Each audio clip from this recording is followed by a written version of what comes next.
Welcome to ब्रश Sharma classes. चलते हैं 12th क्लास के लिए प्रायिकता पर।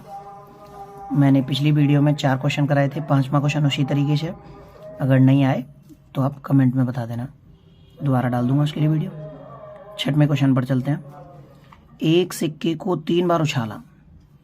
ई घटना कह रही है तीसरी उछाल पर चित आ जाए। एफ घटना कह रही है पहली दोनों उछालों पर चित आ जाए। पहले मैं आपको प्रायिकता के बारे में समझाऊंगा 1 मिनट के लिए कि प्रायिकता किन चीज़ों पर डिपेंड होती है। किसी भी घटना की प्रायिकता अगर निकालनी है तो उसमें हमें अनुकूल ढंग देखने हैं और एक कुल ढंग देखने हैं।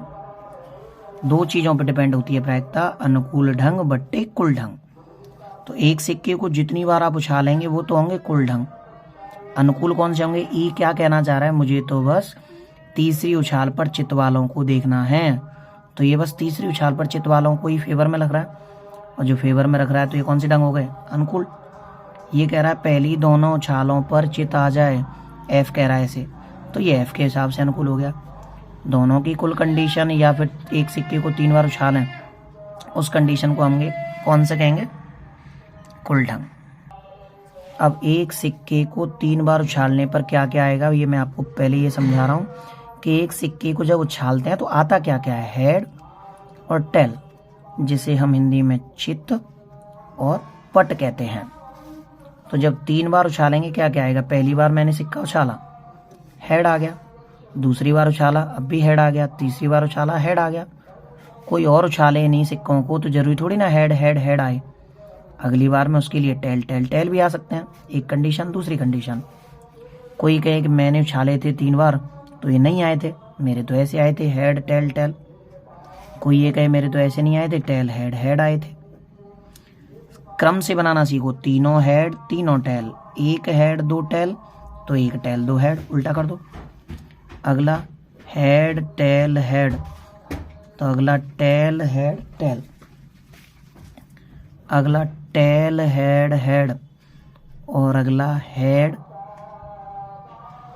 ये बना तो नहीं दिया, ये चेक कर लीजिए, बना दिया ना, तो दोबारा मत लिखवाइए। यहाँ लिखेंगे टेल टेल हेड, ये नहीं बना होगा टेल टेल हेड, ठीक है। अगला क्या लिखेंगे? Head head tail.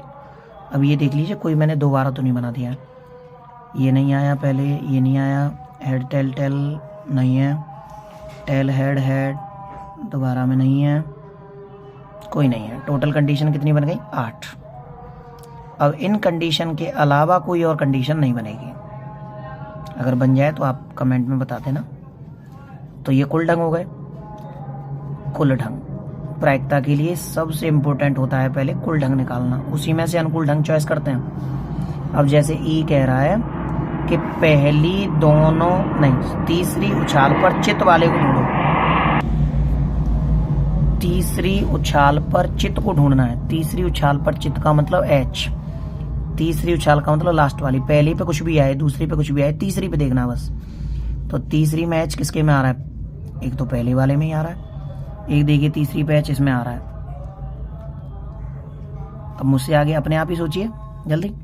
तीसरी पे एच ये वाला आ रहा है, हेड टेल हेड, और देखिए तीसरी पे इसमें आ रहा है टेल टेल हेड। टोटल कितनी कंडीशन में आ रहा है? 4।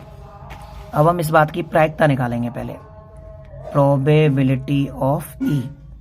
कैसे निकालेंगे? अनुकूल ढंग बट्टे कुल ढंग। अनुकूल कितने हैं इसके फेवर में?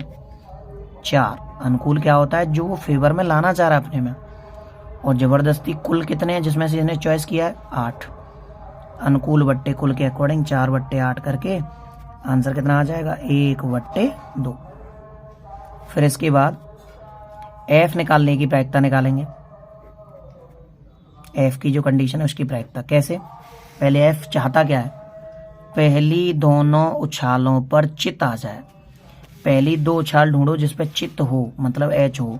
देखना पहली 2 पे एच है कि नहीं, तीसरी पे कुछ भी हो उससे कोई मतलब नहीं है, पहली 2 पे एच आ जाए। तो एक कंडीशन हो गई एच एच एच। दूसरी और आप सोचिए जिसमें 2 पे एच आ जाए पहले पहले, ये रही H H T, H H T, और कोई नहीं हो सकता। तो अनुकूल कितने हो गए? 2, और कुल मैं पहले ही बता चुका हूँ, कुल तो एक ही बार में रहेंगे 8। तो यहाँ लिखेंगे अनुकूल 2, कुल 8। 2 से 8 कितनी बार कटेगा? 1/4। अब हमें इस क्वेश्चन में निकालना क्या था, उन क्वेश्चनों में शुरुआत में ही लिखा हुआ है PE/F ज्ञात कीजिए। तो PE/F के लिए हम इतना क्यों कर रहे हैं, क्योंकि हमें जरूरत है PE/F निकालने के लिए PE इंटरसेक्शन F/PF, ये फॉर्मूला है। क्या हमने अभी इंटरसेक्शन निकाला, इंटरसेक्शन का मतलब कॉमन छांटिए, इन दोनों में क्या कॉमन है, कोई ऐसा कॉमन कंडीशन जो इसमें आई हो। देखो ये भी THH और ये भी THH, और कोई नहीं है। एक कंडीशन ऐसी है जो दोनों में कॉमन है, उसे हम यहाँ लिख लेते हैं E इंटरसेक्शन F, मतलब कॉमन कंडीशन कौन सी है, THH। तो एक ही कंडीशन है, ये 3 कंडीशन नहीं है। तो इसकी अगर हम प्रोबेबिलिटी निकालें E इंटरसेक्शन F की, तो क्या आएगी, THH का मतलब एक कंडीशन है, बट्टे कुल कंडीशन कितनी होती हैं 8, अनुकूल बट्टे कुल के अकॉर्डिंग इसकी प्रायिकता क्या आ गई 1/8।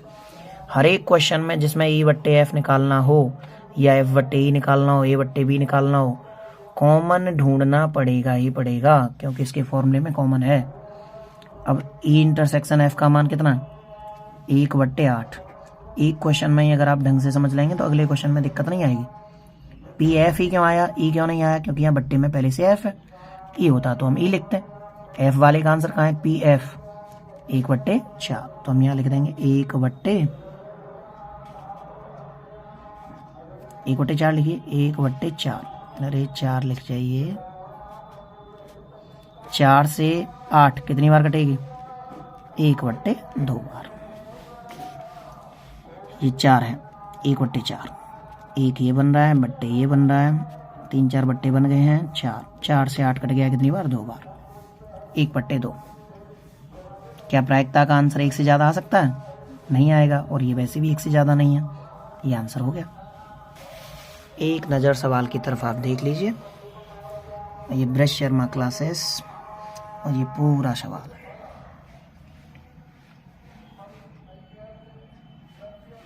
एक ही क्वेश्चन डाल रहा हूँ क्योंकि थोड़ा कम टाइम है, फिर आगे डालेंगे क्वेश्चनों को।